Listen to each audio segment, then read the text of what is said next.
Thanks everyone for coming tonight. I'm afraid I'm going to have to read in English because my French is terrible, but Marguerite is going to translate for us. I'm going to read a few cartoons and talk a little about my process, and then we'll sit down with Marie-Madeleine and talk about and have a little interview. Merci beaucoup à tous d'être là. Je vais devoir lire en anglais, malheureusement mon français ne me permet pas de le faire en français, mais donc je vais traduire, en tout cas lire les traductions du livre, et je vais parler aussi un peu de ma façon de travailler, et puis donc je vais lire les comics et ensuite parler un peu de la façon de travailler, et ensuite on aura une discussion avec Marie-Madeleine. This first one's called Mathematical Problems for Novelists. Susie has written 12 chapters of a novel. Her editor asks her to cut 3 chapters and revise 8 chapters. Susie a écrit 12 chapitres d'un roman. Son éditeur lui demande d'en couper 3 et d'en réécrire 8. How many glasses of wine does Susie drink that night? Combien de verres de vin Susie boit-elle ce soir-là?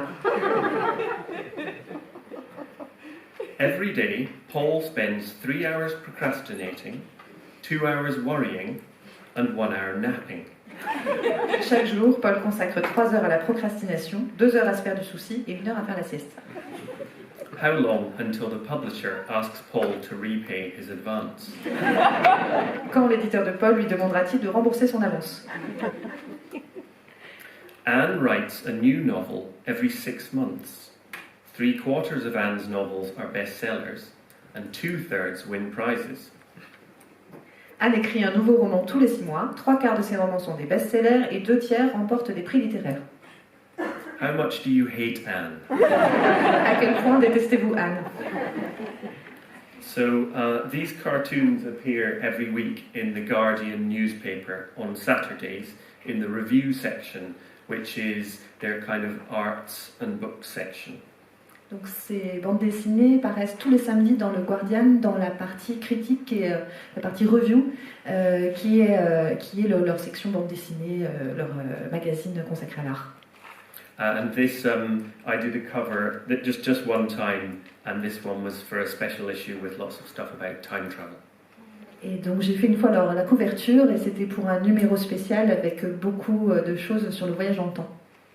So I've been making cartoons for The Guardian since 2002. This is the first illustration I ever did for them, which I don't love seeing now, but it's kind of charming because it was the beginning of my career with them. And for the last 17 years, I've been making these weekly cartoons. Et donc je fais des dessins pour eux, des cartoons pour eux depuis 2002. Ça c'est le premier que j'ai fait, que je n'aime plus tant que ça maintenant, mais qui m'émeut quand même de voir parce que ça fait 17 ans que je dessine toutes les semaines pour eux. So I have this little space on the page, you can see it there under an interview with Neil Gaiman, and I like the feeling that I've got this little rectangle, and every week it's my job to be entertaining and to find a new way of dividing up that space and telling a little story. Et donc j'ai mon petit espace qui m'est réservé, là que vous voyez en dessous de l'interview de Neil Gaiman, et j'aime bien l'idée que chaque semaine il faut que je trouve une nouvelle manière d'être amusant et d'utiliser cet espace, de le répartir pour raconter une histoire. And the drawings for the cartoon, as you'll have seen, are really pretty simple, and the difficult part is coming up with the ideas. So I'm always on the lookout for ideas. I have to do a literary cartoon every week and a science cartoon every week. So my notebook and my sketchbook are the places where I'm always spending my time on the difficult part, which is kind of coming up with funny ideas. Donc vous l'avez vu, les dessins sont assez simples, donc la partie la plus difficile c'est de trouver des idées. Je dois faire chaque semaine un cartoon sur la littérature et un autre sur la science, et donc je suis tout le temps dans mes petits carnets à essayer de trouver des idées. So I have the big black sketchbook which I carry around in my bag, and a little red sketchbook that I always have in my pocket because I'm always on the hunt for ideas. Comme je suis toujours à la chasse aux idées, j'ai ce grand carnet noir que j'ai dans mon sac à dos et le petit rouge que je peux toujours avoir dans la poche. And this is one of the pages of the big sketchbook, and I just sit and doodle, and it's not so much about what the page looks like, or even what I'm drawing. It's the kind of process of coming up with ideas and the way that one drawing next to the other starts me thinking about something which will hopefully turn into a funny cartoon. Donc ça c'est une page du grand carnet et le plus important en fait, je dessine un peu comme ça au hasard, c'est pas tant l'allure que ça a mais que le processus et le lien qui peut d'un dessin à l'autre m'amener à trouver des idées amusantes pour faire une bande dessinée complète. And this is the little sketchbook, and I sort of chose 2 pretty pages to show you, and I sort of realised when I thought about it that neither of them, any of the ideas actually turned into a cartoon. And often that's the paradox, that when I have a good idea, I'm in a hurry to finish it, and you end up with rather a messy page. And when I'm sort of going round in circles and not quite getting anywhere, they can be much prettier like these ones. But hopefully, the feeling is I can come back to it later and something in there will turn into an idea. Donc ça c'est une page du petit carnet et je me rends compte que j'ai choisi 2 pages avec des dessins qui sont très jolis, mais en fait aucune de ces pages, aucun de ces dessins n'a donné lieu à un cartoon au final, aucune de ces idées n'a fonctionné, parce que très souvent quand on trouve une bonne idée on se dépêche vite de la griffonner, alors que quand les idées ne mènent nulle part on a bien le temps de fignoler son dessin. Mais un jour peut-être je reviendrai à ces dessins-là et ça donnera quelque chose. And the third place I write down ideas is I have an app on my phone, and if I have an idea and I feel I'm going to lose it if I even spend time looking for my sketchbook, I can just quickly tap in an idea. And almost my rule with myself is I write down an idea. If it's bad, if it's kind of 5% of a good idea, I put it in there. Some of these things don't make any sense, but maybe I'll come back to it and it'll spark something. Donc j'ai un 3e endroit où je note mes idées qui est simplement une application bloc-notes sur mon téléphone. Quand je sens que rien que le temps de sortir mon carnet, je risque de perdre quelque chose. Et la règle que je m'applique, c'est que je note toutes les idées, même mauvaises, même quand il y a 5% de chance que ça devienne une bonne idée. Je les note parce que j'y reviendrai et peut-être qu'il en sortira quelque chose. So that's the pile of all the sketchbooks that when I'm really stuck, I hunt back through the old ones, hoping there's some piece of gold I've missed.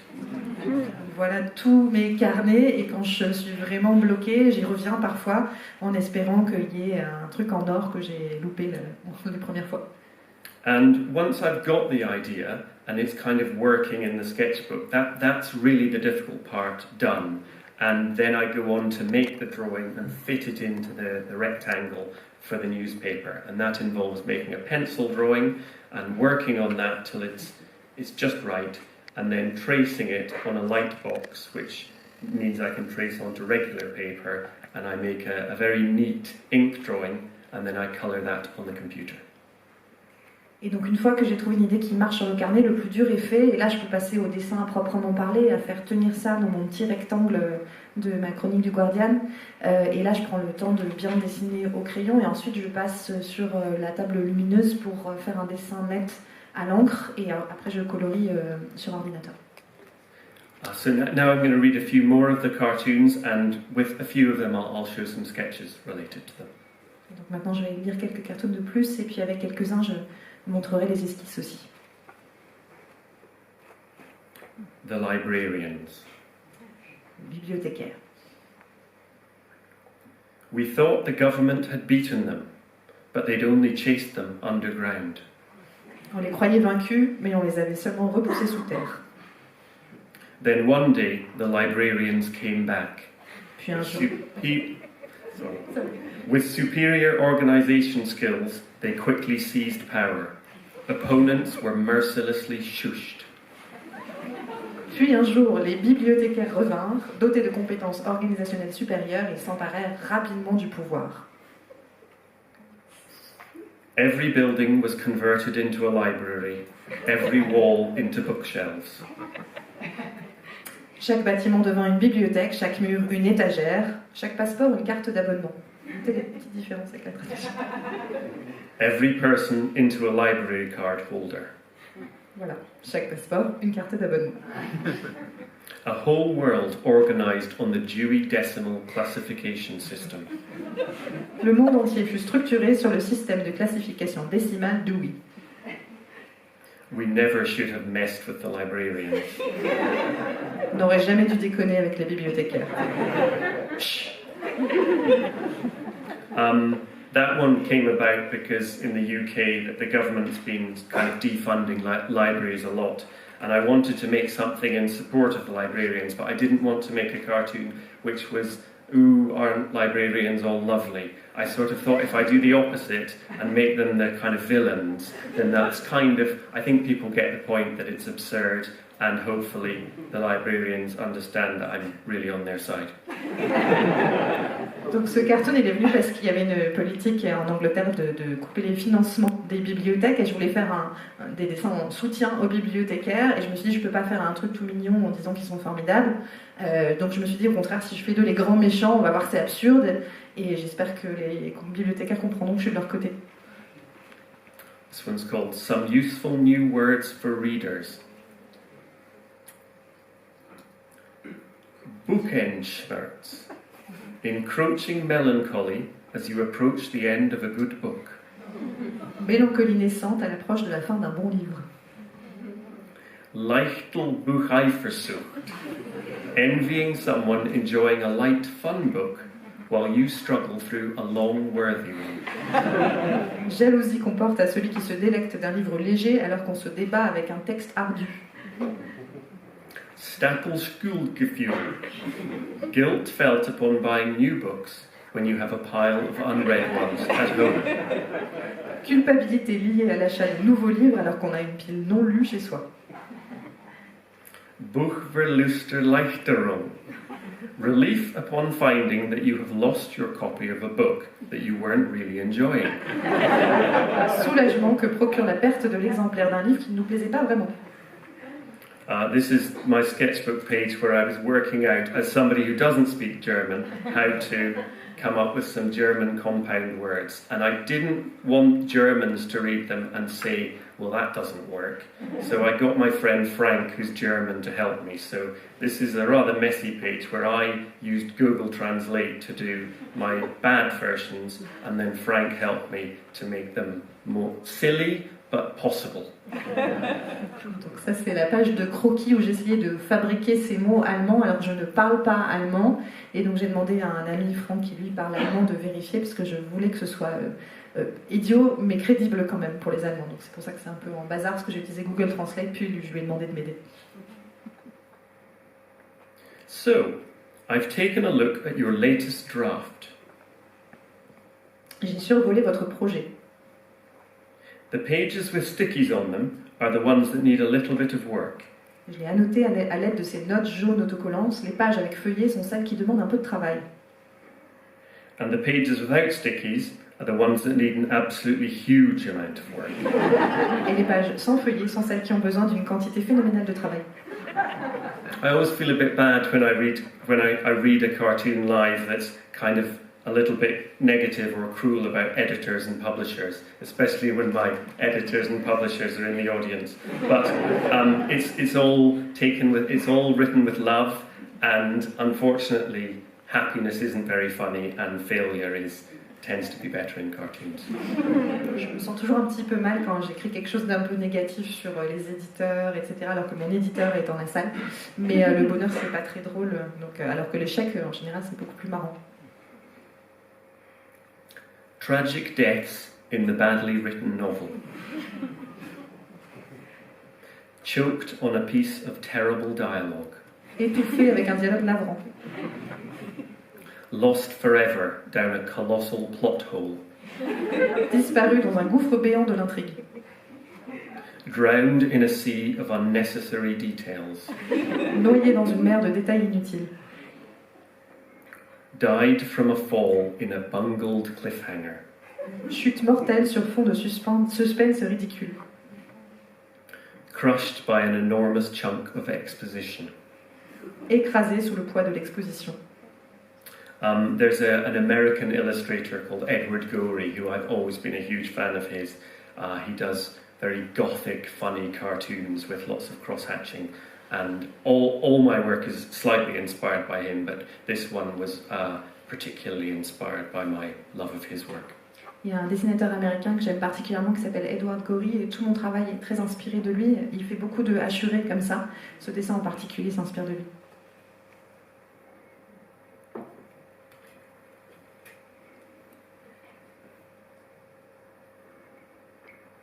judging by the amount of time that she spends staring out of the window at us, she's either a very committed ornithologist or a very unfocused writer.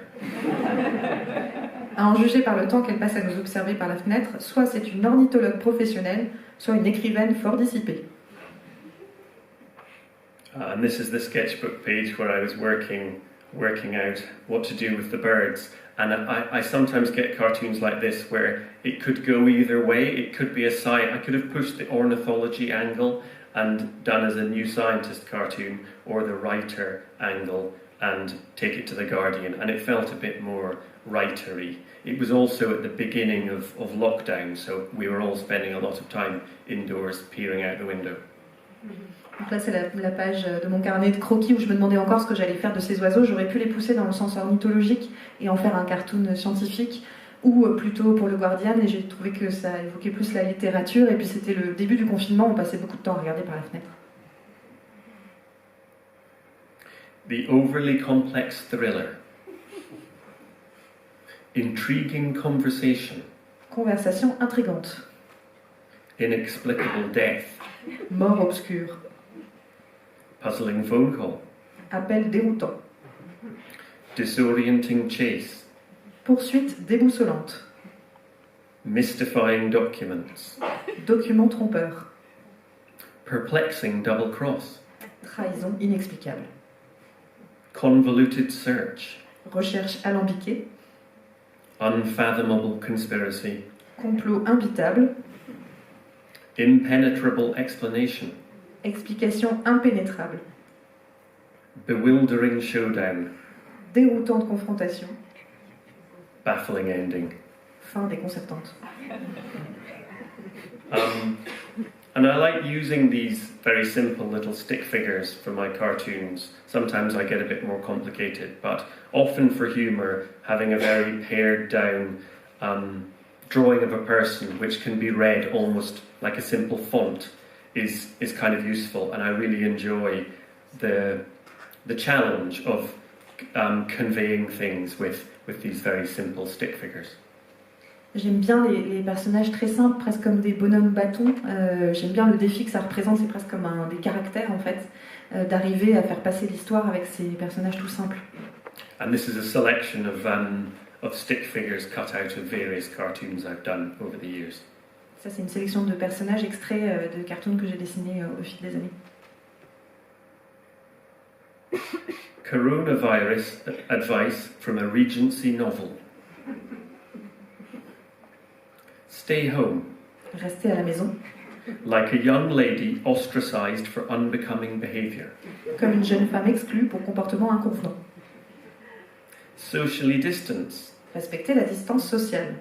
Like secret lovers under the watchful eye of a malignant aunt. Comme des amants secrets sous l'œil attentif d'une tante revêche. Wash your hands. Lavez-vous les mains. Like a duchess after contact with the boy who feeds the pigs.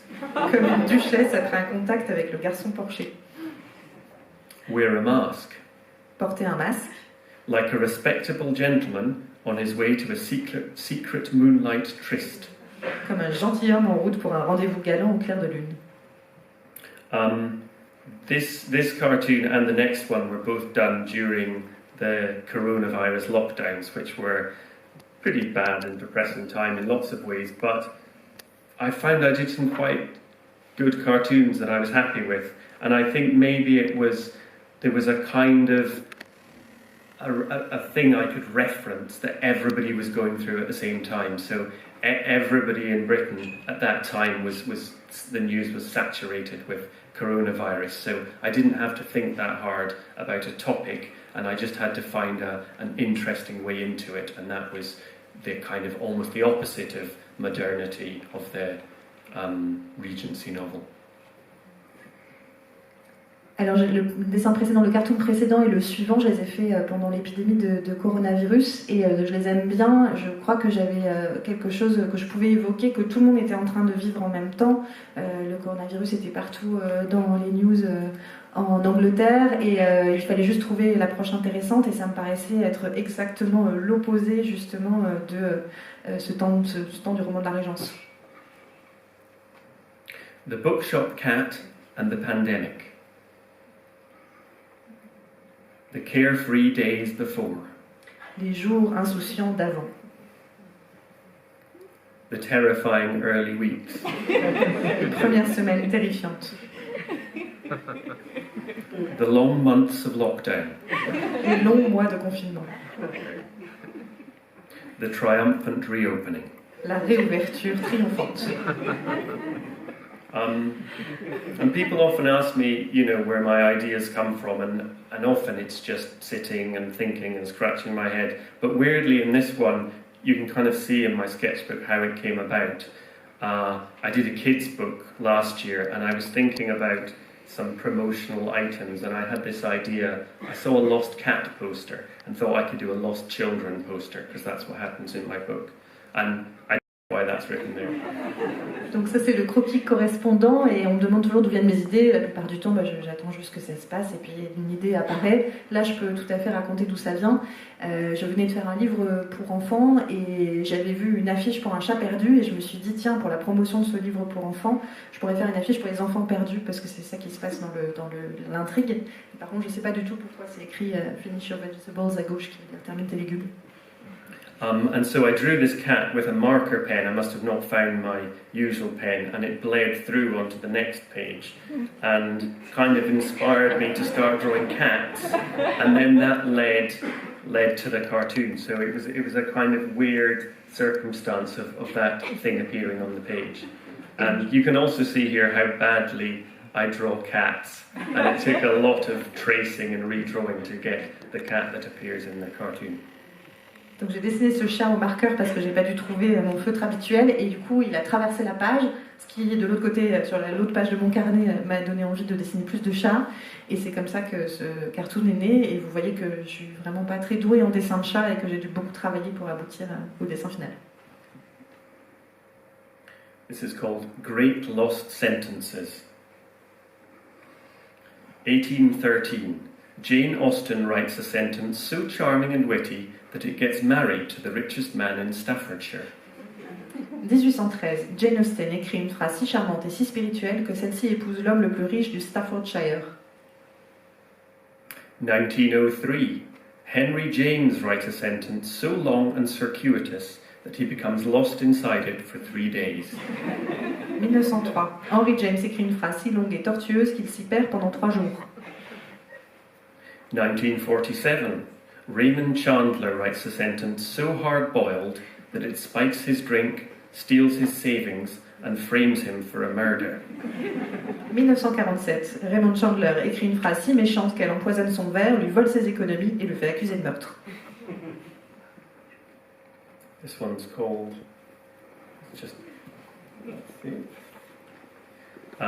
Classics Reissued with Lower Standards. The Adequate Mr. Ripley. Oh yeah, it's written there. George's Passable Medicine. Reasonable Expectations. The Mediocre Wizard of Oz. The OK Gatsby.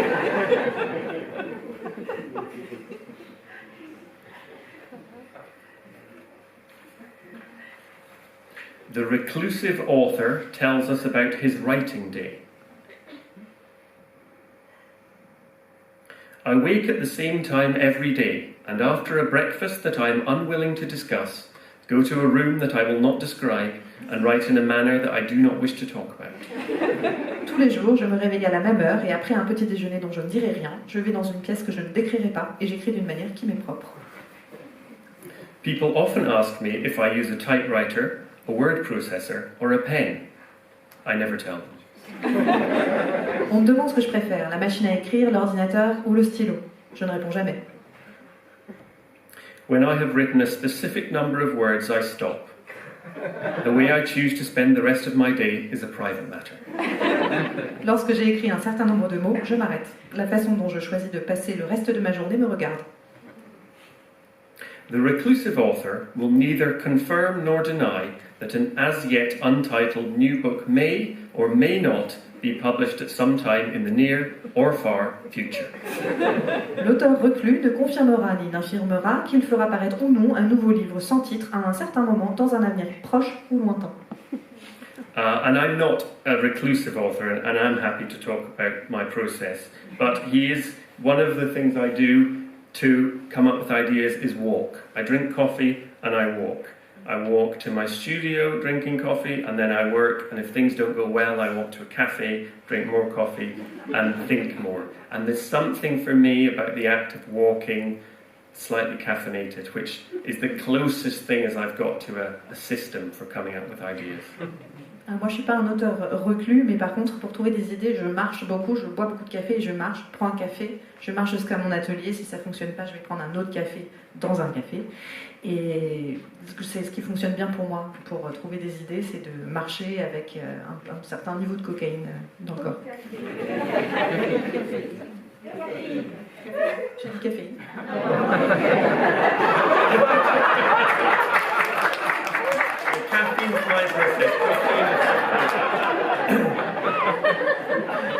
Mes excuses.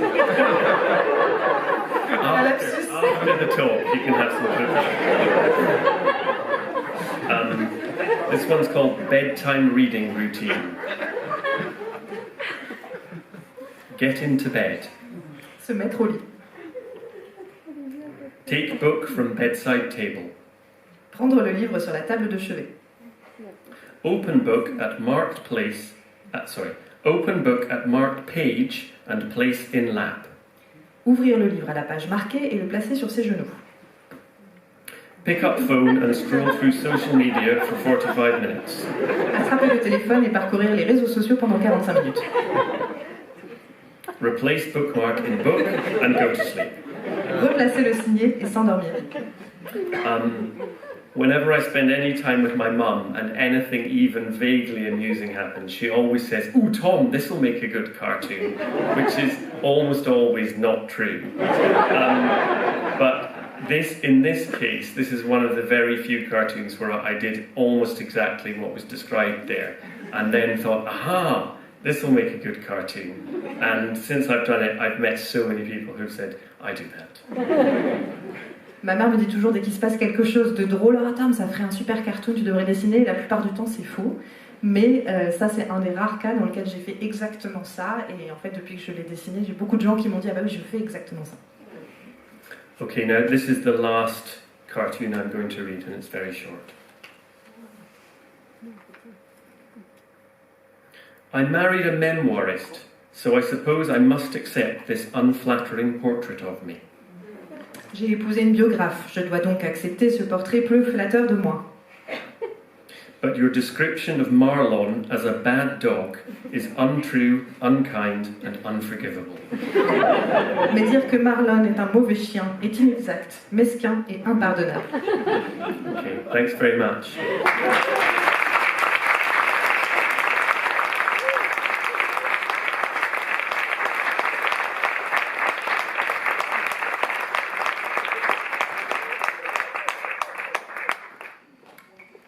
Bonsoir.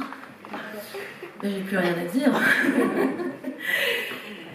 Merci infiniment Tom Gauld pour cette immersion très rare dans le processus de création d'un artiste, d'un dessinateur.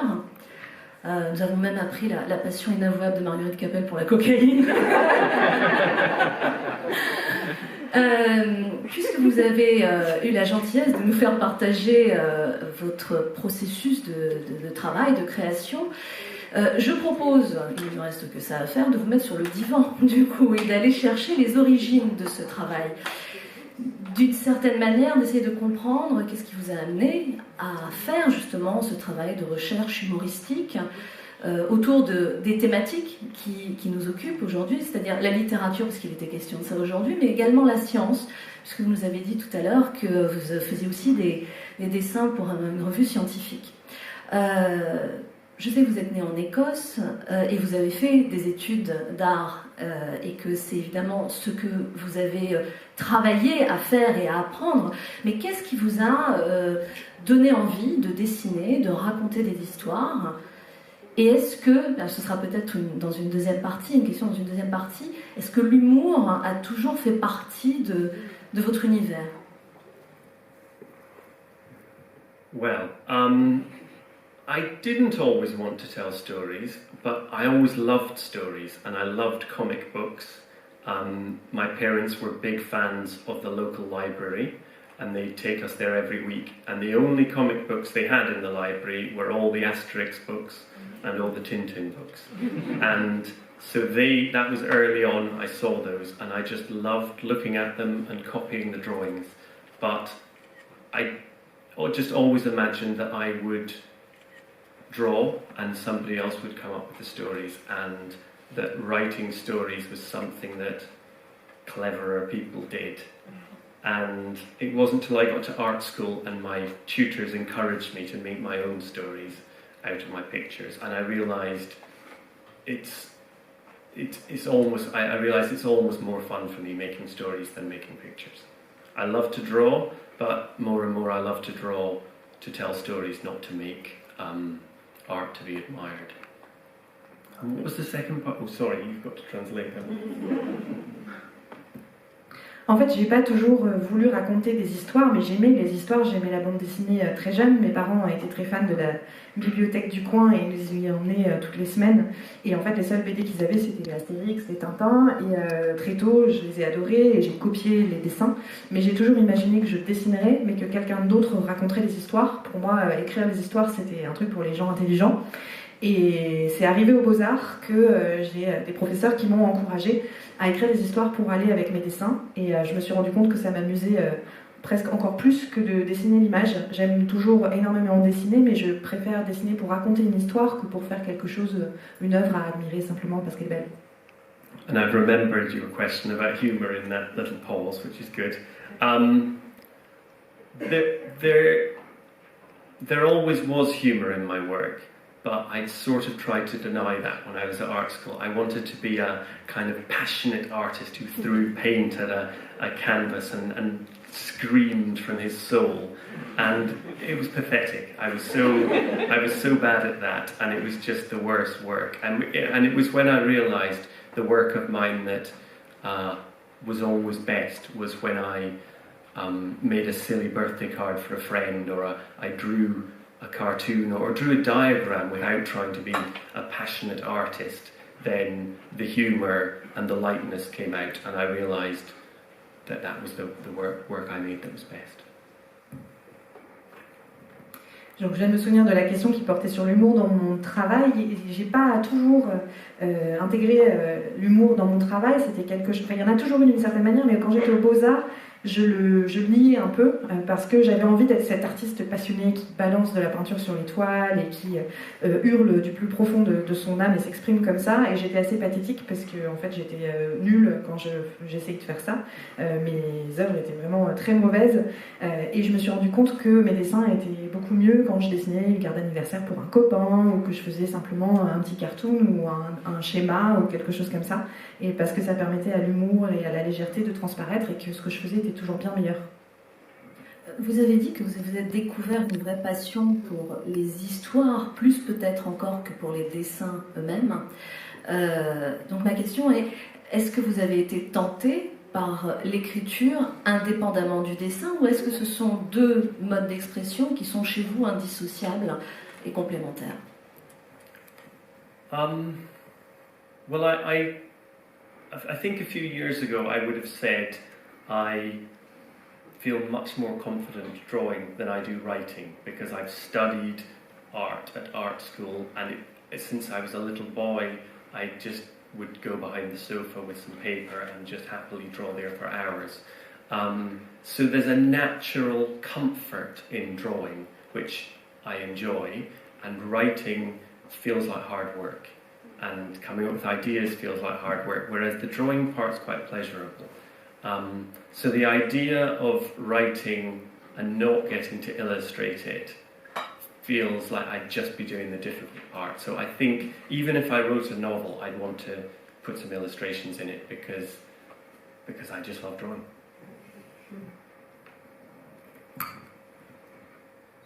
En fait, je crois que je suis plus à l'aise dans le dessin que dans l'écriture parce que c'est ma formation, c'est ce que j'ai étudié, j'ai fait les beaux-arts. Depuis tout petit, je dessine, j'allais me mettre dans un petit coin derrière le canapé pour dessiner pendant des heures. Donc en fait, c'est plus confortable pour moi la partie dessin, alors que l'écriture, c'est quelque chose de difficile. Trouver les idées, j'en parlais tout à l'heure, c'est la partie la plus difficile, alors que le dessin, c'est finalement assez agréable. Donc je me dis que si je devais écrire sans illustrer, je ne garderais que le plus dur du travail. Et si j'écris un jour un roman, très probablement je l'illustrerai aussi, il y aura quand même une partie de dessin. Est-ce qu'on pourrait dire qu'au-delà de cette facilité qui est la vôtre d'aller vers le dessin, je parlais tout à l'heure de complémentarité, on a pu voir tout à l'heure dans les dessins que vous avez présentés, il y a des phrases qui nous font rire, mais vous faites aussi un focus sur des expressions, sur des situations, la dernière notamment avec le petit chien. Rien que son expression ajoute au processus comique de ce qui vient d'être dit. Donc est-ce que c'est une façon aussi de raconter une histoire en silence d'une certaine manière, c'est-à-dire ce qui n'est pas dit, le sous-texte comme on pourrait dire en littérature? Yeah, absolutely. And I think you don't want to be doing anything in the writing which is being repeated in the images, or vice versa. You need to choose the best of the two to make things work. And drawings are great for subtlety, like that dog's description. The description of his expression wouldn't be funny, or to me would be less funny. It's the subtlety you can get in drawing, which can really happen in the audience's head rather than me telling them what to think.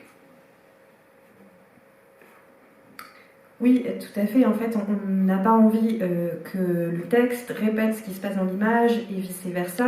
Donc, il faut à chaque fois choisir le meilleur médium pour dire ce qu'il y a à dire. Et le dessin, pour moi, est extrêmement subtil. Une description en texte de l'expression de ce petit chien ne fonctionnerait pas du tout, serait beaucoup moins drôle pour moi que l'image. Et puis, c'est aussi quelque chose qui se passe dans la tête du lecteur ou du public ici. Et c'est pas moi qui leur dis ce qu'ils doivent penser.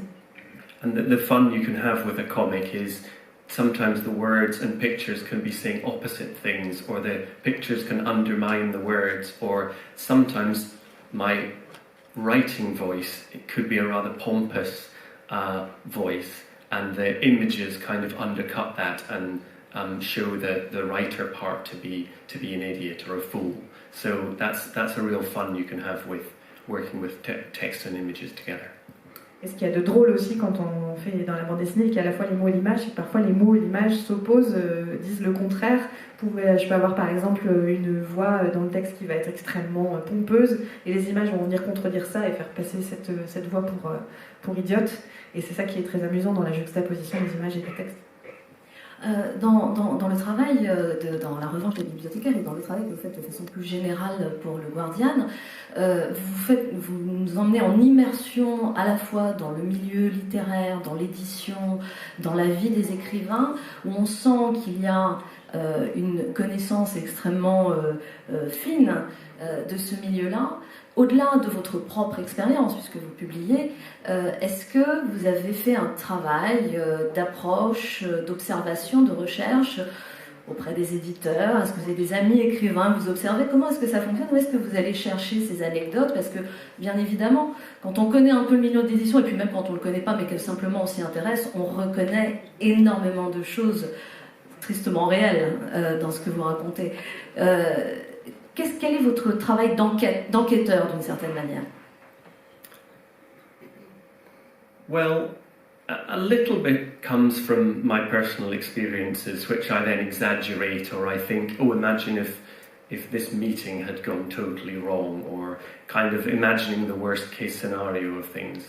But a lot of the time, the jokes some of them are quite dressed up in the clothes of publishing, but often the joke is quite a simple one about a person, a sort of pompous person who is who's undermined, or the sort of failures we all have when we have great dreams and then they're undermined. So a lot of the time, I even come up with jokes sometimes and think, well, that character could be a scientist, and I'll use that as a science cartoon, or that could be a writer, and all I need to do is find a few little details to make it convincing.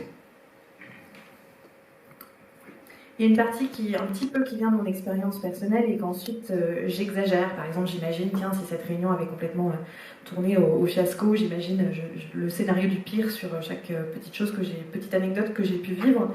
Mais bien souvent, ce sont des blagues qui portent les habits qui ont un habillage en fait dans le monde de l'édition, mais qui sont en fait des plaisanteries toutes simples qui mettent en scène par exemple un personnage pompeux qui va être ridiculisé ou quelqu'un qui a des rêves grandioses qui vont complètement foirer.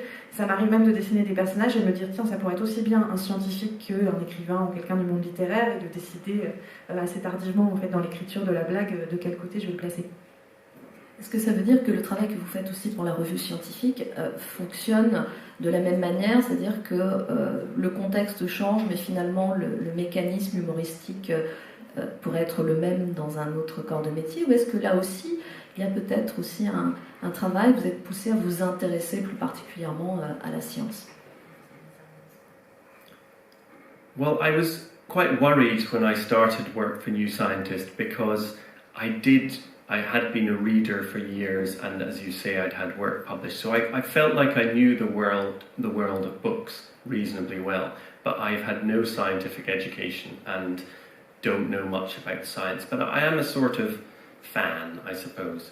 And I was worried that those cartoons would be hated by real scientists who would say, that's not how we feel, or that's not what happens in our world, this guy's a fraudster. But weirdly, they were very happy with what I've done, and I realised the life of the scientist isn't that different from the life of the writer. They're trying to make something new, they're trying sometimes to get published, they've got annoying bosses telling them how to do things they know how to do. It's all quite universal, really. En fait, j'étais un peu inquiet quand j'ai commencé à dessiner pour la revue New Scientist, parce que autant je lisais depuis des années, j'avais le sentiment de bien connaître le scientifique et je ne connaissais rien à la science. J'étais fan, je pense qu'on peut dire ça, je me suis intéressée, mais j'avais très très peur que les vrais scientifiques détestent mes bandes dessinées, juste que c'était pas du tout comme ça leur vie et qu'ils me prennent pour un escroc. Mais en fait, ils sont assez contents et je me suis rendu compte que la vie des scientifiques n'était pas très différente de la vie des écrivains. Finalement, les scientifiques sont des gens qui essaient de créer quelque chose de nouveau, qui essaient de se faire publier eux aussi et qui ont souvent un patron vraiment qui les ennuie quoi, et qui n'arrête pas de leur dire ce qu'ils doivent faire. Est-ce que vous êtes un grand lecteur? On voit, vous avez cité quelques romanciers, on a vu Jane Austen, c'est quand on lit La revanche des bibliothécaires, il y a une scène assez savoureuse aussi avec En attendant Godot, mais sur Zoom, où Vladimir et Estragon attendent sur écran, et il y a plusieurs comme ça, oui ça vaut vraiment le coup, c'est très drôle. Est-ce que vous êtes un grand lecteur? Est-ce qu'il est nécessaire d'être un grand lecteur pour faire ce travail humoristique sur ces œuvres? Well, I think sometimes people read the cartoons and assume that I'm a sort of brain in a jar in a library who does nothing but read every single book, which definitely isn't true. I do like to read, but I'm quite a slow reader, and I read for pleasure, and I think that comes across in the cartoons. But the difficulty is I don't want these cartoons to be a reading test, that you need to have studied these authors to get the jokes. So the authors who are useful to me are authors who, even if you haven't read their book, you kind of know what their work is about. So I love Samuel Beckett, but he makes a good toy for me to play with, because we all know, even if you haven't seen Godot, you know it's kind of bleak and absurd and nothing much happens, and that's enough. So if you love Waiting for Godot, I think you can get maybe a little more out of that cartoon, but you don't have to have read it. And whenever possible, I want you not to feel, oh, I should have read that book to get that cartoon. Parfois, les gens, quand ils lisent mes cartoons, imaginent que je passe toute ma vie enfermée dans les bibliothèques, que je suis un rat de bibliothèque. Mais en réalité, c'est pas du tout vrai. Je lis, mais je lis assez lentement et je lis surtout pour le plaisir. Je pense que ça se sent d'ailleurs dans les dessins. La difficulté aussi, c'est que j'ai pas du tout envie que ces cartoons soient comme un test de culture littéraire. J'ai pas envie que les gens se disent il faut absolument que je connaisse cette œuvre pour avoir accès à cet humour-là. Donc les auteurs qui me sont utiles, c'est ceux qu'on n'a pas besoin d'avoir lus pour en savoir au moins un petit quelque chose qui permet de rire à la blague. Par exemple, j'adore Samuel Beckett, mais Samuel Beckett, il est parfait pour jouer avec, pour ce que je fais, parce qu'on n'a pas besoin d'avoir lu En attendant Godot pour savoir simplement que c'est un truc absurde où il se passe rien, et ça suffit pour comprendre la blague. Après, si vous l'avez lu, vous retirerez peut-être encore autre chose du cartoon, mais je voulais qu'aucun lecteur ne se sente obligé d'avoir une telle ou telle culture littéraire. And I should admit, I did about 3 cartoons about Jane Austen before I'd read any of her books, because she's got such a strong brand that you can play with her without having read the books. But then I felt so guilty that I then read 3 of her books, and they were brilliant, so it all worked out well. Et je dois confesser que j'ai fait 3 cartoons sur Jane Austen sans avoir lu le moindre de ses livres, parce qu'elle est tellement puissante rien qu'en tant que marque en fait que ça marchait très bien, mais je me suis sentie coupable, donc je l'ai lu après, j'ai trouvé ça formidable, donc tout est bien qui finit bien. Est-ce que il y a des dessinateurs qui vous ont influencé dans votre travail? Est-ce que vous avez le sentiment d'être dans une lignée? J'imagine qu'on a tous des influences. Est-ce qu'elles sont conscientes, en tout cas chez vous? Est-ce qu'il y a des auteurs qui vous ont marqué, qui vous ont accompagné dans votre vie d'artiste? Well, as I mentioned in the talk, there's Edward Gorey, who's an American illustrator and makes the most beautiful, strange books, which are not quite comic books, but they're picture stories. And I discovered his work while I was at art school, and it was a real revelation. And I probably spent about a year doing work which was absolutely ripped off from him. But I learned from that, and I took some of the things that he does, which worked for me, and hopefully moved away in other ways. But he was definitely an early influence. And then, in the years I've been making these short cartoons, I've sort of discovered lots of people who make similar sort of things, who work for the New Yorker, like Roz Chast, whose work I think is absolutely hilarious. And even Gary Larson from The Far Side, whose work I loved as a kid, I've sort of gone back to and appreciate more now that I make a similar sort of thing. Alors j'ai mentionné pendant ma présentation Edward Gorey, qui est un illustrateur américain qui fait des livres assez étranges et très beaux, qui ne sont pas vraiment des bandes dessinées, mais des histoires racontées en images, que j'ai découvert au Beaux-Arts, qui était une vraie révélation. J'ai passé un certain temps à faire des dessins qui étaient vraiment complètement copiés sur son approche, et je m'en suis éloignée peu à peu en trouvant ma propre direction, mais j'ai beaucoup appris de lui, ça a été une de mes premières influences. Et puis au fil des années que j'ai passé à dessiner ces cartoons, ces strips très courts, j'ai découvert aussi d'autres gens qui faisaient des choses similaires, notamment les dessinateurs, les illustrateurs du New Yorker comme Roz Chast, c'est ça, et Gary Larson aussi de The Far Side, que j'avais lu enfant, que j'ai redécouvert en faisant ces strips courts. Vous parlez justement d'avoir trouvé votre propre dessin après avoir un peu copié.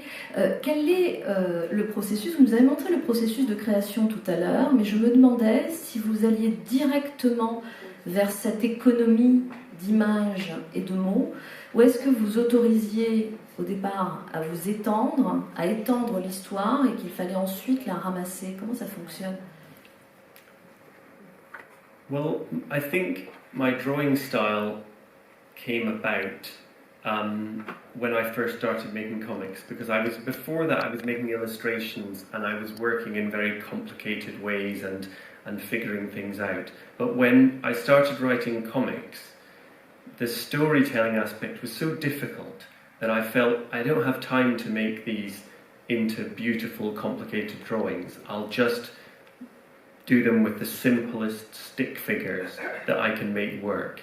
And then maybe when I learn how to do comics and it's easier, I'll improve the drawing. But over the years, I haven't changed, and I've sort of realised that for the sort of joke telling I do, you want everything to be really clear. So as you say, I will make a more complicated version and try and take away everything which isn't necessary for the joke, which doesn't mean it's completely minimal, because sometimes a bit of atmosphere or a bit of cross-hatching really helps set up the joke. So it's not about having nothing on the page, but it's about taking away everything which doesn't communicate clearly. Mon style de dessin, en fait, il est né vraiment quand j'ai appris à faire de la bande dessinée. Avant, je faisais des illustrations et le processus de création était beaucoup plus compliqué. Je cherchais justement comment faire. Quand j'ai commencé à faire de la bande dessinée, je me suis rendu compte que raconter les histoires était tellement compliqué, tellement difficile, que j'avais pas de temps à consacrer à des dessins extrêmement élaborés, extrêmement sophistiqués. Et donc j'ai cherché la manière la plus simple de faire passer l'histoire à travers des bonhommes tout simples, des bonhommes bâtons, comme je disais tout à l'heure. Et je me disais que plus tard, quand j'aurais appris un peu mieux à raconter des histoires en bande dessinée, j'améliorerais peut-être le dessin ou je le complexifierais. Et en fait, je me suis rendu compte au fil des années que je ne faisais pas évoluer ça parce que ça correspondait bien en fait au genre de blague que j'avais envie de raconter. Il faut que ce soit très très clair. Et donc parfois je fais une version plus complexe et j'élague, effectivement, j'affine. En fait, il s'agit d'enlever tout ce qui est inutile. Ça ne veut pas dire que c'est entièrement minimaliste, il peut y avoir des choses qui sont là pour l'atmosphère, des hachures, des choses comme ça, mais j'enlève tout ce qui ne sert pas le propos et l'histoire. J'ai une question qui peut-être, j'espère qu'elle sera claire parce qu'elle est un peu difficile à exprimer, mais dans cette économie de moyens, dans la simplicité du trait, j'ai évoqué tout à l'heure ce petit chien qu'on a vu à la fin, où en fait l'expression est très subtile. Il suffit d'un trait, un œil, on a l'impression que le point de crayon est posé, c'est un point, vous n'avez pas dessiné un œil larmoyant ou une expression particulière, juste un point. Est-ce que vous avez vous-même la réponse? Qu'est-ce qui fait que l'endroit où on va poser le point va créer une expression aussi intense? Est-ce que c'est quelque chose qui est voulu, réfléchi, ou c'est quelque chose qui vient naturellement? Well, I think in a way what I'm trying to do with a comic is you want as much of it as possible to happen in the reader's mind, and it's almost like I'm making a set of stepping stones across a river, and I want the reader to find their own way across them. So I want the gaps between the stepping stones to be, the bigger the better, the more the jump from what I've shown to what they feel, the better. So I'm trying to keep things really simple and yet have as much happen as possible in the reader's mind. And the dot I think you as a reader know what an eye is, and your imagination of a dog's sad eye is almost better than my drawing could ever be. So if it's just a dot and then you think, I know what a sad dog looks like, it's almost more moving to imagine it than for me to draw it. So it's about, comics are about reading, not about looking. So that dot reads as an eye, and I think that works better. En fait, je crois que ce que j'essaie de faire avec la bande dessinée, c'est que le plus de choses possibles se passent dans la tête du lecteur. C'est presque comme si les dessins étaient des pas japonais, comme des pierres sur lesquelles on marche pour traverser une rivière. Le lecteur doit trouver le moyen de traverser, et en fait, plus les pierres sont espacées, plus il doit sauter loin, mieux c'est. Parce que ça se passe du coup du côté du lecteur, et c'est pour ça que j'essaie de rester le plus simple possible. Cet œil qui n'est qu'un point, le lecteur sait ce que c'est qu'un œil de chien triste, et en fait votre version imaginaire du regard d'un chien triste sera toujours infiniment meilleure que ce que je serais capable de dessiner, et vous serez plus ému par ce qui va se passer dans votre tête au moment où vous l'imaginez que par mon dessin. Et la BD, c'est une affaire de lecture. On ne regarde pas juste un dessin, on le lit, et si ce point se lit comme le regard d'un chien triste, ça fonctionne, et ça fonctionne dans votre tête. Vous l'avez dit tout à l'heure, vous avez également fait un album pour la jeunesse qui est publié à l'école des loisirs. Alors, si je ne me trompe pas, le titre c'est Le petit robot de bois et la princesse bûche. Ce qui m'amène à vous demander, est-ce que votre approche, le travail que vous faites pour vous adresser à la jeunesse est différent? Et si oui, en quoi? Yes, it was different. It used a lot of the same tools. The drawing is quite similar. The characters have smiley mouths, which often my characters don't have mouths, because I like the simplicity of just 2 dots for eyes. But for kids, everything needed to be a bit warmer and friendlier. So I worked hard on making things warmer and friendlier without losing what I hope is good about my work. So there was a kind of balance there. I wanted it still to have minimalism and a sort of simplicity, but to be welcoming to children.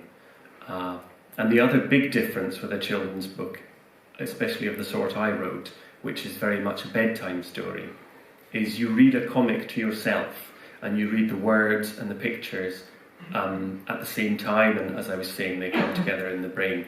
Whereas a children's book is really a script for a performance by a tired parent to a child, and it has to work where the parent's reading and the child is separately enjoying the pictures. So I really enjoyed finding out about that different method of telling a story.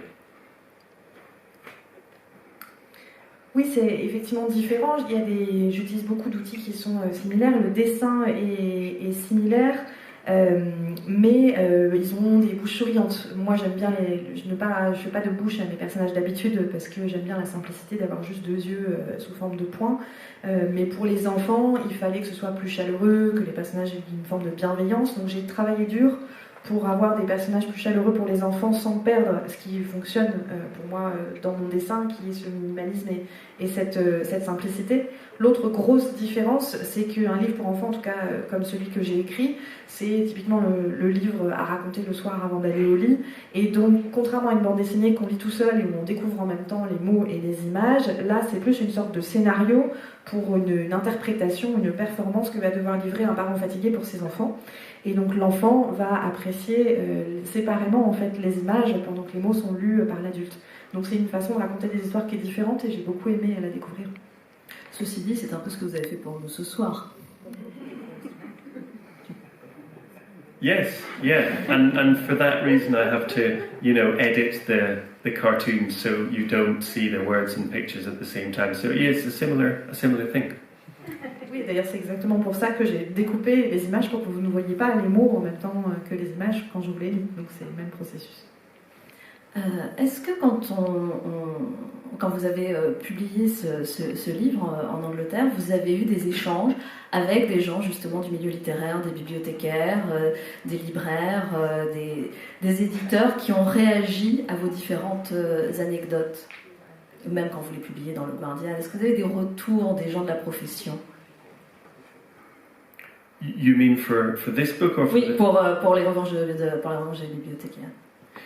Yes. Well, what's interesting about these cartoons to me is they have sort of 3 lives. The first time they appear in the newspaper on a Saturday, and sometimes I'm on Twitter and I see that somebody's enjoyed it and they've taken a photograph of it on paper and shared that. And then that's kind of nice that somebody cares enough to take a photograph of the paper. But apart from that, I don't really know how people react to the cartoons on paper. But then I share them on the internet and they get lots of attention. And one of the reasons why I called this book Revenge of the Librarians is I realised whenever I did a cartoon with librarians in it, it went absolutely mad on Twitter. The librarian community, not enough people are making cartoons. If you want to make money as a cartoon, no, you're not going to make money. If you want to get your cartoons out there, then you should put more librarians in them. So I get feedback on Twitter and Instagram for the cartoons, and then the third stage is it comes out in the book and people see them all together, and I like the fact that they're collected. And really those 2 second stages on the internet and with the book is when I hear what people think about it. And generally people are positive, and I think if you love books, then it's just nice to see somebody making cartoons about them. rather than, the political cartoons that we see a lot of. It's a bit of a niche interest, so I think that's nice. Oui, en fait, ce qui est intéressant avec ces cartoons, c'est qu'ils ont 3 vies, puisqu'ils commencent par paraître dans le journal, donc le week-end, et parfois quelqu'un va prendre une photo d'un cartoon qu'il a particulièrement aimé et la partager sur Twitter. Donc ça fait toujours plaisir, mais j'ai pas énormément de retours par ailleurs des lecteurs de la version papier. Par contre, ensuite, moi, je les partage aussi sur Internet, sur Twitter, sur Instagram, et là, par contre, ça fait beaucoup plus de bruit. La raison pour laquelle j'ai intitulé ce livre « La revanche des bibliothécaires », c'est que dès que j'inclus des personnages de bibliothécaires, ça fait complètement le buzz sur Twitter, parce que la communauté des bibliothécaires est incroyable. Donc on devrait avoir plus de dessins de BD sur les bibliothécaires. Pensez-y, peut-être pas pour faire de l'argent, mais en tout cas pour qu'ils soient diffusés largement, ça marche très très bien. Donc là, j'ai plus de retours. Et puis la 3e étape, c'est le moment où ça paraît en livre, où les lecteurs les découvrent tous ensemble. Et j'aime aussi le fait que ce soit un recueil de dessins. Et donc c'est sur ces 2 étapes-là, Internet et le livre, que j'ai plus de retours. En général, les gens réagissent positivement au fait d'avoir ces cartoons, parce que si vous aimez les livres, vous êtes plutôt content en fait que quelqu'un dessine dessus, plutôt que des cartoons politiques beaucoup plus répandus. Alors justement, vous dites des cartoons politiques, ce qui m'amène à vous demander, est-ce que vous avez quand même le sentiment que raconter ce genre d'histoires, qui ne sont pas à proprement parler politiques, ne traitent pas de l'actualité politique, sont quand même malgré tout d'une certaine manière un peu politiques au sens premier du terme? Est-ce qu'il y a derrière, au-delà de l'humour, une envie de dire quelque chose?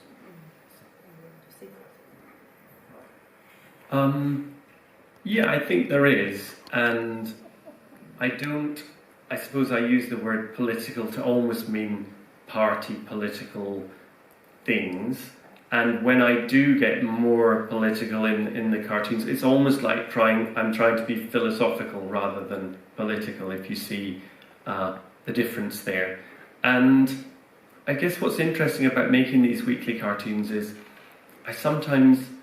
I'm so busy making them that I don't really think about what I'm trying to say. And then when it's published in the paper, I sometimes look at it and think, oh yeah, I was trying to say that. I was in such a hurry making it. It came from inside and almost didn't pass through my brain. So I try not to be cruel in the cartoons, and I generally try and be, well, humour is always going to be negative, but not be overly negative. So I have a feeling there's enough bad things in the world, so I try and be positive even when silly, sad things are happening in the cartoons. Oui, en fait, quand j'utilise le mot politique, je parle de politique partisane, et j'ai le sentiment que quand moi je fais quelque chose de politique, c'est peut-être plutôt philosophique, ce que j'essaye de faire encore davantage que politique. Ce qui est intéressant dans le fait de devoir produire ce cartoon toutes les semaines, c'est que je suis tellement le nez dedans et je dois tellement aller vite que je ne réfléchis pas toujours à ce que j'essaye de dire. Et c'est parfois uniquement quand il est publié que je réalise le message que j'ai fait passer, qui est sorti, qui s'est exprimé.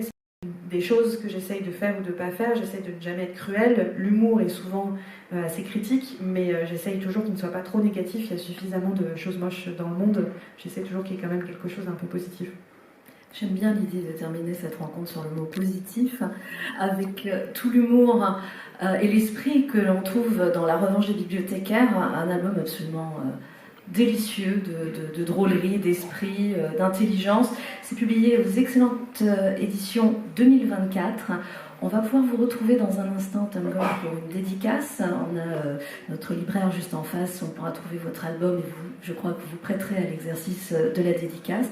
Je remercie Marguerite Capelle qui n'a pas démérité, c'est le moins qu'on puisse dire. Vous remerciez tous d'avoir été avec nous et puis on attend le prochain avec impatience. Merci beaucoup, Tom Gauld.